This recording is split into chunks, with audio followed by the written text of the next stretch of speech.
ಬಿಸ್ಮಿಲ್ಲಾಹಿರ್ರಹ್ಮಾನಿರ್ರಹೀಮ್. ಇಂದು ನಾವು ಈ ಭಾಗದಲ್ಲಿ ಶಿರ್ಕ್ನ ಮಹತ್ವ ಮತ್ತು ಅದರ ಘೋರ ಪರಿಣಾಮಗಳನ್ನು ಅರ್ಥ ಮಾಡಿಕೊಳ್ಳೋಣ. ಶಿರ್ಕ್ನ ಮಹತ್ವ. ಇಸ್ಲಾಮಿನ ಮೂಲ ತತ್ವ ಏನು? ಇಸ್ಲಾಂ ಮೊದಲ ಮತ್ತು ಪ್ರಮುಖ ಆದೇಶವೇ ತೌಹೀದ್, ಏಕತ್ವ, ಅಲ್ಲಾಹನ ಏಕತ್ವ ಮತ್ತು ಶಿರ್ಕ್ನಿಂದ ದೂರವಿರುವುದು. ಪ್ರತಿಯೊಬ್ಬ ಮುಸ್ಲಿಮನ ಮೊದಲ ಕರ್ತವ್ಯವೆಂದರೆ ಲಾ ಇಲಾಹ ಇಲ್ಲಲ್ಲಾ, ಅಲ್ಲಾಹನ ಹೊರತು ಬೇರೆ ಆರಾಧ್ಯನಿಲ್ಲ ಎಂಬುದನ್ನು ನಂಬಿ ಅದರ ಪ್ರಕಾರ ಬದುಕುವುದು. ಇದರಿಂದ ಅರ್ಥವಾಗುತ್ತದೆ ಶಿರ್ಕ್ ಯಾಕೆ ಇಷ್ಟು ದೊಡ್ಡ ಪಾಪ. ನಾವು ಮುಂದಿನ ಭಾಗದಲ್ಲಿ ಲಾಜಿಕಲ್ ಅಂಡ್ ರ್ಯಾಷನಲ್ ರೀಸನಿಂಗ್ ಅನ್ನು ಕೊಡ್ತೀವಿ. ಯಾಕೆ ಶಿರ್ಕ್ ಅನ್ನುವುದು ಇದು ಅತ್ಯಂತ ದೊಡ್ಡ ಪಾಪ ಇಸ್ಲಾಮಿನಲ್ಲಿ. ಈಗ ಸದ್ಯಕ್ಕೆ ಇಷ್ಟು ತಿಳ್ಕೊಳ್ಳಿ, ಇಸ್ಲಾಂನ ಬುನಾದಿ, ಇಸ್ಲಾಂನ ಫೌಂಡೇಶನ್, ಎಸೆನ್ಸ್ ತೌಹೀದಿನ ಮೇಲೆ ನಿಂತಿದೆ. ತೌಹೀದ್ ಇಲ್ಲದೆ ಇಸ್ಲಾಮಿನಲ್ಲಿ ಯಾವ ಭಾಗವೂ ಏನೂ ವ್ಯಾಲ್ಯೂ ಪ್ರಾಮುಖ್ಯತೆ ಪಡೆಯುವುದಿಲ್ಲ. ಸೊ ಅದರ ವಿರುದ್ಧದ ವಸ್ತು, ತೌಹೀದಿನ ವಿರುದ್ಧದ ವಸ್ತುವೇ ಶಿರ್ಕ್. ಅಂದ ಮೇಲೆ ಆ ಪ್ರಾಮುಖ್ಯತೆ ಅದರದು ಎಷ್ಟು ಇರುತ್ತದೆ ಎಂದು ನೀವೇ ತಿಳಿದುಕೊಳ್ಳಬಹುದು. ಸೊ ನಾವು ಮುಸ್ಲಿಮರಾದರೆ ಮೊಟ್ಟ ಮೊದಲ ಪ್ರವಚನ ಅಥವಾ ಮೊಟ್ಟ ಮೊದಲ ವಿಷಯ ನಾವು ತಿಳಿಯುವುದೇನೆಂದರೆ ಲಾ ಇಲಾಹ ಇಲ್ಲಲ್ಲ. ಯಾವುದೇ ಮುಸ್ಲಿಮನರಿಗೆ ಕೇಳಿ, ನಿಮ್ಮ ಧರ್ಮದ ಬುನಾದಿ ಏನು, ನಿಮ್ಮ ಧರ್ಮದ ಒಂದು ವಾಕ್ಯದಲ್ಲಿ ನೀವು ಎಕ್ಸ್ಪ್ಲೈನ್ ಮಾಡಿ, ಒಂದು ವಾಕ್ಯದಲ್ಲಿ ನಮಗೆ ಅರ್ಥ ಮಾಡಿಕೊಡಿ ಅಂತ ಹೇಳಿದರೆ ಅವರು ಲಾ ಇಲಾಹ ಇಲ್ಲಲ್ಲ ಮುಹಮ್ಮದ್ ರಸೂಲುಲ್ಲಾ ಸಲ್ಲಲ್ಲಾಹು ಅಲೈಹಿ ವಸಲ್ಲಂ ಎಂದು ಹೇಳುತ್ತಾರೆ. ಸೊ ಆದ ಕಾರಣದಿಂದ ಅದರ ಅರ್ಥ ಲಾ ಇಲಾಹ ಇಲ್ಲಲ್ಲ ಅಂದರೆ ಅಲ್ಲಾಹನ ಹೊರತು ನಮಗೆ ಆರಾಧ್ಯರಿಲ್ಲ, ನಾವು ಆರಾಧಿಸುವುದಿಲ್ಲ ಯಾರಿಗೂ, ಯಾರನ್ನು ಪೂಜಿಸುವುದಿಲ್ಲ, ಯಾರನ್ನು ಆರಾಧ್ಯರೆಂದು ನಂಬುವುದಿಲ್ಲ. ಅದರ ವಿರುದ್ಧದ ವಸ್ತುವೇ ಶಿರ್ಕ್. ಯಾಕೆಂದರೆ ಶಿರ್ಕಲ್ಲಿ ನಾವು ಬೇರೆಯವರನ್ನು ಆರಾಧನೆಯ ಪಾಲಕರು, ಆರಾಧನೆ ತೆಗೆದುಕೊಳ್ಳುವವರು ಅಥವಾ ನಾವು ಅವರನ್ನು ಆರಾಧಿಸಬೇಕು ಅನ್ನುವಂತಹ ಸಂದೇಶವನ್ನು ನಾವು ತೆಗೆದುಕೊಳ್ಳುತ್ತೇವೆ. ಸೊ ಆದ ಕಾರಣದಿಂದ ಶಿರ್ಕ್ ಅತ್ಯಂತ ಪ್ರಾಮುಖ್ಯತೆಯನ್ನು ಇಸ್ಲಾಮಿನಲ್ಲಿ ಹೊಂದಿದೆ. ಎರಡನೇ ವಿಷಯವೇನೆಂದರೆ ಪ್ರವಾದಿಗಳೆಲ್ಲರ ಸಂದೇಶವು ಇದೇ ಆಗಿತ್ತು.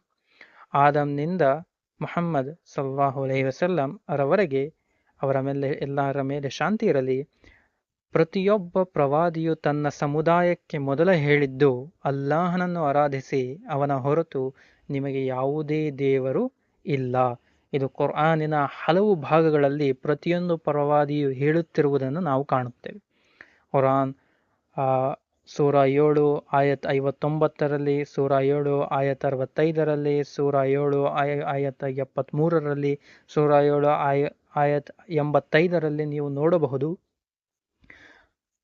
ಮತ್ತೆ ಮತ್ತೆ ಮತ್ತೆ ಮತ್ತೆ ಪ್ರವಾದಿಗಳು ಇದೇ ಮಾತನ್ನು ಹೇಳುತ್ತಿರುತ್ತಾರೆ, ಅಲ್ಲಾಹನ ಹೊರತು ಬೇರೆ ಯಾರು ಆರಾಧಿಸುವಂತಿಲ್ಲ, ಅವನ ಹೊರತು ನಿಮಗೆ ಯಾವುದೇ ದೇವರಿಲ್ಲ. ಇದು ಪ್ರತಿಯೊಬ್ಬ ಪ್ರವಾದಿಯ ಸಂದೇಶವಾಗಿತ್ತು. ಒಂದು ವೇಳೆ ಇದರ ವಿರುದ್ಧವಾದರೆ ನೀವು ಪ್ರತಿಯೊಂದು ಪ್ರವಾದಿಯ ವಿರುದ್ಧತೆಯನ್ನು ಮಾಡುತ್ತಿದ್ದೀರಾ ಎಂದು ಅರ್ಥ. ಶಿರ್ಕ್ ಮಾಡಿದ್ದಲ್ಲಿ ಪ್ರತಿಯೊಬ್ಬ ಪ್ರವಾದಿಯ ಸಂದೇಶದ ವಿರುದ್ಧ ನೀವು ಕೆಲಸ ಮಾಡುತ್ತಿದ್ದೀರಾ ಎಂದರ್ಥ. ಕುರ್ಆನ್ ಹೇಳುತ್ತದೆ, ನಾನು ಜಿನ್‌ರನ್ನು ಮನುಷ್ಯರನ್ನು ನನ್ನ ಆರಾಧನೆಗಾಗಿ ಮಾತ್ರ ಸೃಷ್ಟಿಸಿದ್ದೇನೆ ಎಂದು. ಇದು ಕುರ್ಆನ್ ಸೂರ 51 ಆಯತ್ 56ರಲ್ಲಿ ನೀವು ನೋಡಬಹುದು. ಆದ್ದರಿಂದ ಅಲ್ಲಾಹನ ಆರಾಧನೆಯಲ್ಲಿ ಬೇರೆ ಯಾರನ್ನಾದರೂ ಪಾಲುದಾರರನ್ನಾಗಿ ಮಾಡುವುದು ಸೃಷ್ಟಿಯ ಮೂಲ ಉದ್ದೇಶಕ್ಕೆ ವಿರುದ್ಧವಾಗಿದೆ.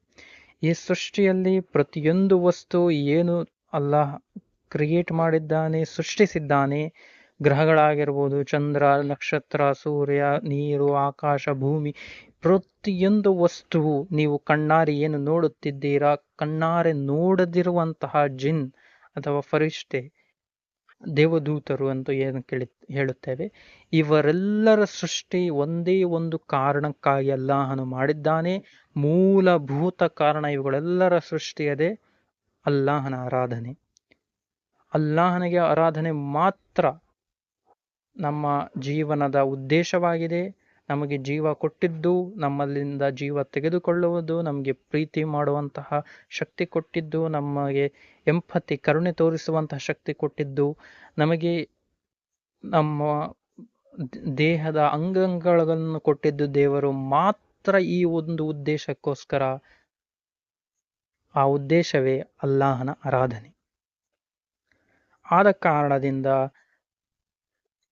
ನಾವು ಒಂದು ವೇಳೆ ಅಲ್ಲಾಹನ ಆರಾಧನೆ ಮಾಡದೆ ಅಲ್ಲಾಹನ ವಿರುದ್ಧತೆಯನ್ನು ಮಾಡಿದರೆ, ಅಲ್ಲಾಹನ ವಿರುದ್ಧ ನಡೆದುಕೊಂಡರೆ, ಅದು ಆಟೋಮೆಟಿಕಲಿ ಏನಾಗುತ್ತದೆ, ಒಂದು ಅತ್ಯಂತ ದೊಡ್ಡ ಪಾಪವಾಗುತ್ತದೆ. ಯಾಕೆ? ನಮ್ಮ ಮೂಲ ಉದ್ದೇಶವನ್ನೇ, ಪರ್ಪಸ್ ಆಫ್ ಲೈಫನ್ನೇ ನಾವು, ಪರ್ಪಸ್ ಆಫ್ ಲೈಫ್ನ ವಿರುದ್ಧವೇ, ನಮ್ಮ ಮೂಲ ಉದ್ದೇಶದ ವಿರುದ್ಧವೇ ನಾವು ಕೆಲಸ ಮಾಡುತ್ತಿದ್ದೇವೆ ಎಂದರ್ಥ. ಆದ್ದರಿಂದ ಶಿರ್ಕ್ ಅತಿ ದೊಡ್ಡ ಪಾಪ. ಏಕೆ ಎಂದು ಹೇಳಿದರೆ, ನಮ್ಮ ಮೂಲಭೂತ ಉದ್ದೇಶ ನಮ್ಮ ಸೃಷ್ಟಿಕರ್ತನಿಂದ ಬಂದಿದ್ದು. ಪ್ರತಿ ಜಿನ್ ಮತ್ತೆ ಮನುಷ್ಯನಲ್ಲಿ ಇದರ ಮೂಲಭೂತ ಉದ್ದೇಶವೇನೆಂದರೆ ನಾವು ಆತನನ್ನು ಆರಾಧಿಸುವುದು. ಹಾಗಾದರೆ ಅತ್ಯಂತ ಒಳ್ಳೆಯ ಕೆಲಸ ಅವನ ಆರಾಧನೆಯಲ್ಲಿ ಆಗಿರುತ್ತದೆ. ಅತ್ಯಂತ ಕೆಟ್ಟ ಕೆಲಸ ಯಾವ ವಸ್ತು ಅವನ ಆರಾಧನೆಯಿಂದ ಹೊರತೆಗೆಯುತ್ತದೋ ಅದಾಗಿರುತ್ತದೆ ಶಿರ್ಕ್. ಅದು ಅತ್ಯಂತ ದೊಡ್ಡ ಪಾಪ. ಯಾಕಂದ್ರೆ ಅದು ಆರಾಧನೆಯಿಂದ ಕಂಪ್ಲೀಟ್ಲಿ ನಿಮ್ಮನ್ನ ಪೂರ್ಣವಾಗಿ ತೆಗೆದುಹಾಕುತ್ತದೆ. ನಾವು ಶಿರ್ಕ್ನ ಪರಿಣಾಮಗಳು ಏನೇನು ಎಂದು ಸ್ವಲ್ಪ ತಿಳಿದುಕೊಳ್ಳೋಣ. ಶಿರ್ಕ್ ಮಾಡುವುದರಿಂದ ಉಂಟಾಗುವ ಪರಿಣಾಮಗಳು: ಎಲ್ಲಾ ಒಳ್ಳೆಯ ಕರ್ಮಗಳನ್ನು ನಾಶಪಡಿಸುತ್ತದೆ. ಒಬ್ಬ ವ್ಯಕ್ತಿಯು ತನ್ನ ಜೀವಿತದಲ್ಲಿ ಎಷ್ಟೇ ಸತ್ಕಾರ್ಯಗಳು ಮಾಡಿದ್ದರೂ, ಪ್ರಾರ್ಥನೆಗಳು ಮಾಡಿದ್ದರೂ, ದಾನ ಧರ್ಮ ಮಾಡಿದ್ದರೂ, ಉಪವಾಸಗಳು, ಹಜ್, ಅವನು ಶಿರ್ಕ್ನ ಸ್ಥಿತಿಯಲ್ಲಿದ್ದರೆ ಆ ಎಲ್ಲಾ ಕರ್ಮಗಳು ವ್ಯರ್ಥವಾಗುತ್ತವೆ. ಇದು ಒಂದು ದೊಡ್ಡ ನಷ್ಟ. ಏನು ಅಂದರೆ, ನೀವು ಎಷ್ಟೇ ಒಳ್ಳೆಯ ಸತ್ಕರ್ಮಗಳು ಮಾಡಿರಿ, ಯಾವ ಶಿರ್ಕ್ ಮಾಡಿದ್ದಲ್ಲಿ ನಿಮ್ಮ ಆ ಎಲ್ಲಾ ಪುಣ್ಯಗಳು ಗುಣಾಕಾರವಾಗುತ್ತವೆ ಶೂನ್ಯದಿಂದ. ಸೊ ನೀವು ಎಷ್ಟೇ ಕೆಲಸ ಮಾಡಿದ್ರು ಶೂನ್ಯದಿಂದ ಗುಣಾಕಾರ ಆದ್ಮೇಲೆ ಅದು ಶೂನ್ಯವೇ ಉಳಿಯುತ್ತದೆ. ಸೊ ಯಾವುದೇ ಪುಣ್ಯ, ಯಾವುದೇ ಪಾಯಿಂಟ್ಸು, ಯಾವುದೇ ನೇಕಿ ನಿಮ್ಗೆ ಆಖಿರತ್ತಲ್ಲಿ, ಲೈಫ್ ಆಫ್ಟರ್ ಡೆತ್ ಅಲ್ಲಿ, ಅಲ್ಲಾಹನ ಮುಂದೆ ನಿಮ್ಗೆ ಏನೇ ಸಿಗುವುದಿಲ್ಲ. ಆದ್ದರಿಂದ ಇದರ ಲಾಸ್, ಇದರ ನಷ್ಟ ಅಷ್ಟು ದೊಡ್ಡದಾಗಿರೋದ್ರಿಂದ ಇದರ ಬಗ್ಗೆ ನಾವು ತುಂಬಾನೇ ಕೇರ್ಫುಲ್ ಆಗಿ ಇರಬೇಕು. ತುಂಬಾನೇ ಕುರ್ಆನ್ ಹೇಳುತ್ತದೆ, ಸೂರಾ ನಂಬರ್ 39 ಆಯತ್ 65, ನೀವು ಶಿರ್ಕ್ ಮಾಡಿದರೆ ನಿಮ್ಮ ಎಲ್ಲಾ ಕರ್ಮಗಳು ನಿಷ್ಪ್ರಯೋಜಕವಾಗುತ್ತವೆ ಮತ್ತು ನೀವು ನಷ್ಟವನ್ನು ಅನುಭವಿಸುವರಲ್ಲಿ ಸೇರುತ್ತೀರಾ. ದೆನ್ ಮುಂದೆ ಸಾಗೋಣ. ಶಿರ್ಕ್ ಮಾಡುವವನು ಅವನು ಮುಸ್ಲಿಮನಾಗಿದ್ದು ಮಹಾಶಿರ್ಕ್ ಮಾಡಿದರೆ, ನಾವು ಹಿಂದೆನೆ ಮಾತನಾಡಿದ್ದೇವೆ, ಮಹಾಶಿರ್ಕ್, ಶಿರ್ಕಲ್ ಅಕ್ಬರ್ ಮಾಡಿದ್ದಲ್ಲಿ ಅವನು ಮುರ್ತದ್, ನಂಬಿಕೆ ತ್ಯಜಿಸಿದವನು ಎಂದು ಹೇಳುತ್ತಾರೆ. ಅವನು ಮುರ್ತದ್ ಆಗಿರುತ್ತಾನೆ. ಅವನಿಗೆ ಇಸ್ಲಾಮಿಕ್ ವಿವಾಹ, ವಾರಸ್ಸು ಮತ್ತೆ ಮುಸ್ಲಿಂ ಹೆಸರಿನಲ್ಲಿ ಯಾವ ಯಾವ ಹಕ್ಕುಗಳು ತೆಗೆದುಕೊಳ್ಳುತ್ತಾನೋ ಅವುಗಳು ಸಿಗುವುದಿಲ್ಲ. ಒಂದು ಕಾನೂನಿನ ಪ್ರಕಾರ ಏನೋ ಮುಸ್ಲಿಮರಾಗಿರಬಹುದು, ಕಾನೂನಿನ ಪ್ರಕಾರ ನಿಮಗೆ ಹಕ್ಕುಗಳು ದೊರೆಯಬಹುದು, ಆದರೆ ಆ ಹಕ್ಕುಗಳಲ್ಲಿ ಯಾವುದೇ ಪುಣ್ಯ ಏನು ಬರ್ತಿತ್ತು ನಿಮ್ಗೆ, ಅವು ಯಾವುದೂ ಬರುವುದಿಲ್ಲ. ವಿವಾಹ ಮಾಡುವುದರಿಂದ ಏನು ಪುಣ್ಯ ಸಿಗುತ್ತೆ, ವಿವಾಹ ಮಾಡುವುದರಿಂದ ಏನು ಆಧಾ ಇಮಾನ್, ಅರ್ಧ ವಿಶ್ವಾಸವೆಂದು ಏನು ಕರೆಯುತ್ತಾರೆ, ಅದು ಏನೂ ನಿಮಗೆ ಸಿಗದೇ ಇರುತ್ತದೆ ನಂತರ ಜೀವನದಲ್ಲಿ. ಮೂರನೇ ಪರಿಣಾಮ ಮನಃಶಾಂತಿ ನಷ್ಟ. ಅಲ್ಲಾಹನನ್ನು ಬಿಟ್ಟು ಬೇರೆ ಕಡೆ ಭರವಸೆ ಇಡುವುದರಿಂದ ಕಾಯಿಲೆ, ಭಯ, ಮೂಢನಂಬಿಕೆಗಳು ಕಾಡುತ್ತವೆ. ಆಗಲೇ ನಾವು ಹಿಂದಿನ ಭಾಗದಲ್ಲಿ ಹೇಳಿದ್ದೇವೆ.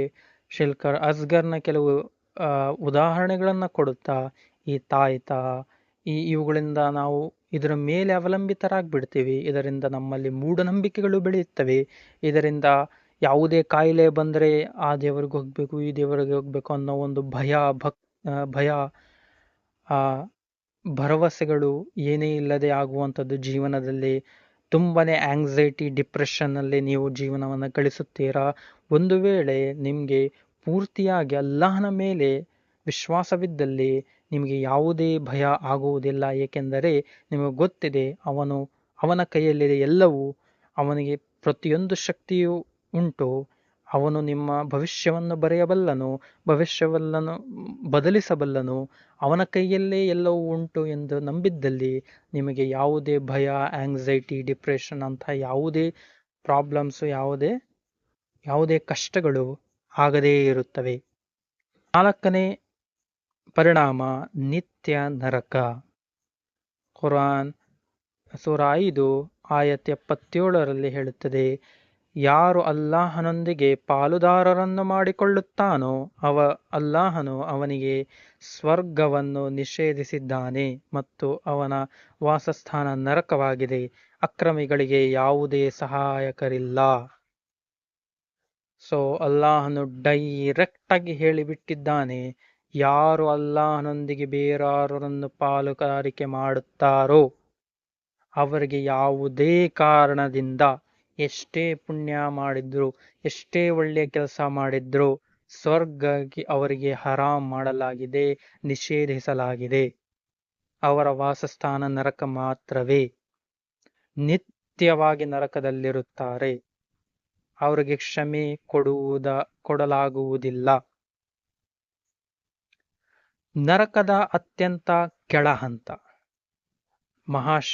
ಶಿರ್ಕಲ್ ಅಕ್ಬರ್ ಮಾಡಿದವರು ನರಕದ ಅತ್ಯಂತ ಕೆಳಹಂತದಲ್ಲಿರುತ್ತಾರೆ. ಕುರ್ಆನ್ ಸೂರ 4 ಆಯತ್ 145ರಲ್ಲಿ ಹೇಳುತ್ತದೆ, ಅಲ್ಲಿ ಅವರಿಗೆ ಯಾವುದೇ ರೀತಿಯ ನೋವು ಕಡಿಮೆಯಾಗುವುದಿಲ್ಲ, ಯಾವುದೇ ಸಾವು ಇಲ್ಲ ಮತ್ತು ಅವರ ಮೇಲೆ ಯಾವುದೇ ಕರುಣೆಯನ್ನು ತೋರಿಸಲಾಗುವುದಿಲ್ಲ. ಇದು ಅತ್ಯಂತ ಭಯಂಕರ, ನಷ್ಟಯುತವಾದಂತಹ ಶಿಕ್ಷೆ. ಸತ್ತ ಮೇಲೆ ಪ್ರಶ್ನೆಯ ಸಮಯದಲ್ಲಿ ಅವಮಾನ. ಸಮಾಧಿಯಲ್ಲಿ ಮುಂಕರ್, ನಕೀರ್ ಎಂಬ ದೇವದೂತರು ಕೇಳುವಾಗ ಶಿರ್ಕ್ ಮಾಡಿದವನಿಗೆ ನಿಮ್ಮ ದೇವರು ಯಾರು ಎಂದು ಕೇಳಿದರೆ ಅವನು ನನಗೆ ಗೊತ್ತಿಲ್ಲ ಎಂದು ಗೊಣಗುತ್ತಾನೆ ಮತ್ತು ಅವನ ಮೇಲೆ ಕಬ್ಬಿಣದ ಸುತ್ತಿಗೆಯಿಂದ ಹೊಡೆಯಲಾಗುತ್ತದೆ. ಇದು ಹದೀಸ್ನಲ್ಲಿ ನೀವು ಪಡೆಯಬಹುದು. ಅವನಿಗೆ ಕೇಳಲಾಗುತ್ತದೆ, ಶಿರ್ಕ್ ಮಾಡಿದವನಿಗೆ ನಿನ್ನ ದೇವರು ಯಾರು? ಪ್ರತಿಯೊಬ್ಬನಿಗೂ ಸಮಾಧಿಯಲ್ಲಿ ಕೇಳಲಾಗುತ್ತದೆ ಸತ್ತ ಮೇಲೆ, ನಿಮ್ಮ ದೇವರು ಯಾರು? ನಿನ್ನನ್ನು ಯಾರನ್ನು ದೇವರೆಂದು ನಂಬಿದ್ದೆ?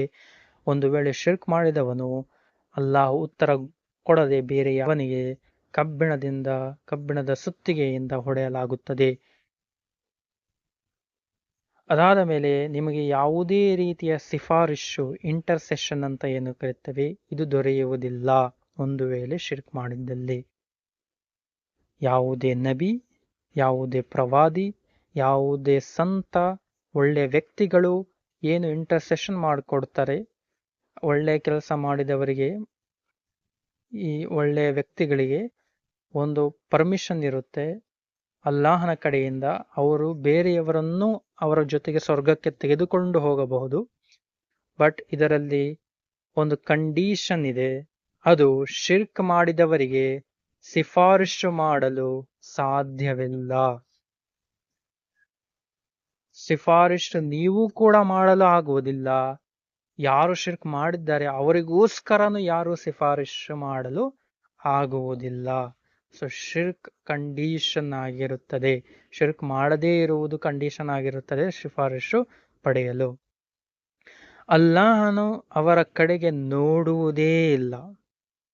ಪರಲೋಕದ ದಿನದಂದು ಸ್ವರ್ಗವಾಸಿಗಳು ಅಲ್ಲಾಹನ ಮುಖವನ್ನು ನೋಡುವ ಸೌಭಾಗ್ಯ ಪಡೆಯುತ್ತಾರೆ. ಆದರೆ ಶಿರ್ಕ್ ಮಾಡಿದವರ ಮೇಲೆ ಅಲ್ಲಾಹನು ಕೋಪಗೊಂಡಿರುತ್ತಾನೆ, ಅವರ ಕಡೆಗೆ ತಿರುಗಿಯೂ ನೋಡುವುದಿಲ್ಲ. ಸೊ ನರಕವಾಸಿಗಳ ಕಡೆ ಅಲ್ಲಾಹನು ತಿರುಗಿಯೂ ನೋಡುವುದಿಲ್ಲ. ಇಷ್ಟೊಂದು ಕರುಣೆಯ, ಇಷ್ಟೊಂದು ಮಮತೆಯುಳ್ಳವನು ಆ ದಿನದಿಂದ ಅಷ್ಟು ಕೋಪಗೊಳ್ಳುತ್ತಾನೆ. ನೀವು ನಿಮ್ಮ ಕಡೆ ಒಂದು ಕರುಣೆಯ ನೋಟನು ಆತನು ಹಾಕುವುದಿಲ್ಲ. ಇದು ಕುರಾನ್ ಸೂರ 83 ಆಯತ್ 15ರಲ್ಲಿ ನೀವು ನೋಡುತ್ತೀರ. ಶಿರ್ಕ್ನ ಪ್ರಪಂಚದ ಪರಿಣಾಮಗಳನ್ನು ನೋಡಿದ್ರು ಕೂಡ ಇದು ನಿಮ್ಮ ಹೃದಯವನ್ನು ಕಠಿಣ ಮಾಡುತ್ತದೆ. ಕರುಣೆ, ಮಮತೆ ಎನ್ನುವುದು ಕಡಿಮೆಯಾಗುತ್ತದೆ. ಇದರ ಈಮಾನ್, ನಂಬಿಕೆ, ವಿಶ್ವಾಸ ಏನಿದೆ ಅದನ್ನು ನಾಶಪಡಿಸುತ್ತದೆ. ಅದರ ಜೊತೆ ಸಮಾಜದಲ್ಲಿ ಬಹುದೇವತಾರಾಧನೆ, ಅಲ್ಲಾಹನ ಹೊರತು ಬೇರೆಯವರನ್ನು ಪ್ರಾರ್ಥಿಸುವುದು, ಈ ವಿಚಾರಗಳು ಹರಡುತ್ತವೆ. ಇದು ಸಮಾಜದಲ್ಲಿ ತುಂಬನೇ ದೊಡ್ಡ ಪ್ರಾಬ್ಲಮ್ಸ್ ಅನ್ನ ಮಾಡುತ್ತದೆ. ಅದು ಮುಂದಿನ ಭಾಗಗಳಲ್ಲಿ ಶಿರ್ಕ್ ಯಾವ ರೀತಿಯ ಪ್ರಾಬ್ಲಮ್ಸ್ ಅನ್ನ ನಮ್ಮ ಸಮಾಜದಲ್ಲಿ ಮಾಡುತ್ತದೆ, ಯಾಕೆ ಶಿರ್ಕ್ ಇಷ್ಟೊಂದು ದೊಡ್ಡ ಪಾಪ, ಇಷ್ಟು ದೊಡ್ಡ ಶಿಕ್ಷೆ ಯಾಕೆ ಕೊಡಲಾಗುತ್ತದೆ ಎಂದು ನಾವು ಮುಂದೆ ತಿಳಿಯೋಣ. ಒಂದು ಪ್ರಮುಖ ಸ್ಪಷ್ಟೀಕರಣ ಇಲ್ಲಿ ಮಾಡಲು ಇಚ್ಛಿಸುತ್ತೇನೆ. ನೋಡಿ, ಶಿರ್ಕ್ ಒಂದು ಕ್ಷಮಿಸಲಾಗದ ಪಾಪ, ಅತಿ ದೊಡ್ಡ ಪಾಪ ಎಂದು ನಾವು ಮೊದಲಿಂದನೂ ಹೇಳುತ್ತಿದ್ದೇವೆ, ಈಗಲೂ ಹೇಳುತ್ತಿದ್ದೇವೆ. ಆದರೆ ಇದು ಕ್ಷಮಿಸಲಾಗದ ಪಾಪ ಎಂದರೆ ಯಾವತ್ತೂ ಕ್ಷಮಿಸಲು ಆಗುವುದೇ ಇಲ್ಲವೇ ಅಂದರೆ ಅಂದರ್ಥ ಅಲ್ಲ. ಅಲ್ಲಾಹ್ ತುಂಬಾ ಕರುಣಾಮಯಿ.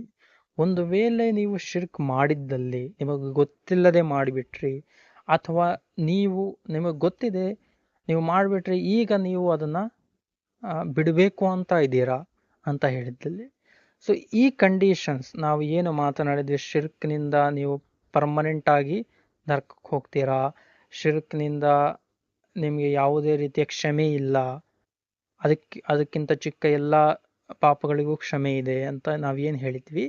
ಇದು ಶಿರ್ಕ್ನ ಸ್ಥಿತಿಯಲ್ಲಿ ಸತ್ತರೆ ಮಾತ್ರ. ಒಂದು ವೇಳೆ ಶಿರ್ಕ್ ಮಾಡುತ್ತಾ ಕ್ಷಮೆ ಯಾಚಿಸದೆ, ಕ್ಷಮೆ ಕೇಳದೆ ನೀವು ಅದೇ ಸ್ಥಿತಿಯಲ್ಲಿ ಸತ್ತು ಬಿಟ್ರೆ ಆಗ ಮಾತ್ರ ಇದಕ್ಕೆ ಯಾವುದೇ ಕ್ಷಮೆ ಇಲ್ಲ. ಬೇರೆ ಯಾರು ನಿಮಗೋಸ್ಕರ ಕ್ಷಮೆ ಕೇಳಿದ್ರು ಕ್ಷಮೆ ಸಿಗುವುದಿಲ್ಲ. ನಿಮಗೂ ಕೂಡ ನೀವು ಅಲ್ಲಿ ಅಲ್ಲಾಹನ ಹತ್ತಿರ ದೇವರ ಹತ್ತಿರ ಏನು ಕ್ಷಮೆ ಕೇಳಿದ್ರು ನಿಮಗೆ ಕ್ಷಮೆ ದೊರೆಯುವುದಿಲ್ಲ. ಆದರೆ ಜೀವಂತವಿದ್ದಾಗ, ಪ್ರಾಣ ಇದ್ದಾಗ, ನೀವು ಇನ್ನ ಜೀವಂತವಿದ್ದಾಗ ಪಶ್ಚಾತ್ತಾಪ ಪಟ್ರೆ, ತೌಬಾ ಎಂದು ಏನು ಕರೆಯುತ್ತೇವೆ, ಪಶ್ಚಾತ್ತಾಪ ಪಟ್ಟಲ್ಲಿ ಇದು ಕೂಡ ಕ್ಷಮಿಸಲಾಗುತ್ತದೆ. ಯಾವುದೇ ಪಾಪ ಇಲ್ಲ ಪ್ರಪಂಚದಲ್ಲಿ ಅದು ಕ್ಷಮಿಸಲಾಗದೇ ಇರುವಂತಹ ಯಾವುದೇ ಪಾಪ ಇಲ್ಲ. ಪ್ರತಿಯೊಂದು ಪಾಪವು ಪಶ್ಚಾತ್ತಾಪದಿಂದ ಕ್ಷಮಿಸಲ್ಪಡುತ್ತದೆ. ಪಶ್ಚಾತ್ತಾಪದ ಕಂಡೀಷನ್ಸ್ ಇದಾವೆ, ಕೆಲವು ನಿಯಮಗಳಿದಾವೆ. ಅವುಗಳು ಮಾಡಿದ್ರೆ ಮಾತ್ರನೇ ನಿಮ್ಮ ಪಶ್ಚಾತ್ತಾಪ ದೇವರ ಹತ್ರ ಸಲ್ಲುವುದು, ಅದರನ್ನ ಅಕ್ಸೆಪ್ಟ್ ಮಾಡುವಂಥದ್ದು. ಸೊ ಏನು ಕಂಡೀಷನ್ಸ್, ಏನು ನಿಯಮಗಳು? ಮೊದಲನೇದು, ಆ ಪಾಪವನ್ನು ತಕ್ಷಣ ನೀವು ನಿಲ್ಲಿಸಬೇಕು. ಇದು ಪ್ರತಿಯೊಂದು ಪಾಪಕ್ಕೂ ಆಗುತ್ತೆ, ಶಿರ್ಕ್ಗೂ ಆಗುತ್ತೆ. ಆ ಪಾಪವನ್ನು ತಕ್ಷಣ ಅಲ್ಲೇ ನಿಲ್ಲಿಸ್ಬಿಡ್ಬೇಕು. ನೀವು ಮತ್ತೆ ಕಂಟಿನ್ಯೂ ಮಾಡ್ತಾ ಇದ್ದೀರಾ, ಅದನ್ನ ಮತ್ತೆ ಮತ್ತೆ ಮಾಡ್ತಾ ಇದ್ದೀರಾ ಅಂದ್ರೆ ಆ ಪಾಪ ಕ್ಷಮೆ ಆಗುವುದಿಲ್ಲ, ಅಲ್ಲೇ ನಿಲ್ಲಿಸ್ಬಿಡಿ. ಅದರ ಬಗ್ಗೆ ಪಶ್ಚಾತ್ತಾಪ ಇರಬೇಕು ನಿಮ್ಮ ಹೃದಯದಲ್ಲಿ, ನಿಮ್ಮ ಮನಸ್ಸಿನಲ್ಲಿ. ನಿಮ್ಗೆ ಅದರ ಬಗ್ಗೆ ನೋವಾಗಬೇಕು, ನಿಮ್ಗೆ ಅದರ ಬಗ್ಗೆ ದುಃಖ ಆಗ್ಬೇಕು. ಇಂಥ ಪಾಪ ಮಾಡಿದೀನಲ್ವಾ, ಅಲ್ಲ ಕ್ಷಮಿಸ್ತಾನೋ ಇಲ್ಲ ಅನ್ನೋಂತಹ ದುಃಖ ಇರಬೇಕು, ಪಶ್ಚಾತ್ತಾಪ ಇರಬೇಕು. ಮತ್ತೆ ಮೂರನೇ ಕಂಡೀಷನ್ನು, ಎಂದೂ ಮಾಡಬಾರದೆಂದು ದೃಢ ಸಂಕಲ್ಪ ತಗೊಳ್ಬೇಕು. ಕಂಡೀಷನಲಿ ನೀವು ನಂಬಬೇಕು, ನಾನು ಈ ಕಾರ್ಯವನ್ನು ಮತ್ತೆ ಎಂದು ಮಾಡುವುದಿಲ್ಲ. ನೀವು ನಾಳೆ ಮಾಡ್ತೀನಿ, ನಾಳಿದ್ ಮಾಡ್ತೀನಿ ಅಂತ ಪ್ಲಾನ್ ಮಾಡ್ಕೊಂಡಿದ್ದೀರಾ ಅಂದ್ರೆ ಆಗ ಆ ತೌಬಾ, ಆ ಪಶ್ಚಾತ್ತಾಪ ಒಪ್ಪಿಕೊಳ್ಳುವುದಿಲ್ಲ. ನೀವು ಪ್ರಾಮಿಸ್ ಮಾಡಬೇಕು, ನೀವು ಇನ್ನು ಮುಂದೆ ಯಾವತ್ತೂ ಮಾಡಲ್ಲ ಅಂತ. ನಾಲ್ಕನೇ ಕಂಡೀಷನ್ನು, ಇದು ಶಿರ್ಕ್ಗೆ ಅಪ್ಲೈ ಆಗೋದಿಲ್ಲ, ಶಿರ್ಕ್ಗೆ ಆಗುವುದಿಲ್ಲ. ಬಟ್ ಏನಾದರೂ ಒಂದು ವೇಳೆ ಶಿರ್ಕ್ನಲ್ಲಿ ಬೇರೆ ಮನುಷ್ಯರ ಹಕ್ಕುಗಳನ್ನು ನೀವು ಏನಾದರೂ ಮೀರಿದ್ದರೆ ಅವರಿಂದನೂ ಕ್ಷಮೆ ಪಡೆಯುವಂಥದ್ದು ಕಂಡೀಷನ್, ನಿಯಮ ಇದೆ ಪಶ್ಚಾತ್ತಾಪಕ್ಕೆ. ಬೇರೆ ಪಾಪಗಳಲ್ಲಿ ಜಿನಾ ಅಥವಾ ಕಳ್ಳತನ ಏನಾದರೂ ಮಾಡಿದ್ದಲ್ಲಿ ಅವರ ವಸ್ತುವನ್ನು ಅವ್ರಿಗೆ ವಾಪಸ್ ಕೊಟ್ಟು ಅವರಿಂದ ಕ್ಷಮೆ ಕೇಳಬೇಕು. ಅವರು ಕ್ಷಮೆ ಮಾಡಿದ್ರೆ ಮಾತ್ರ ನಿಮಗೆ ಆ ಪಶ್ಚಾತ್ತಾಪ ಸಿಗುತ್ತದೆ. ಸೊ ಇಷ್ಟಿರಲಿ. ಅಸ್ಸಲಾಮು ಅಲೈಕುಂ.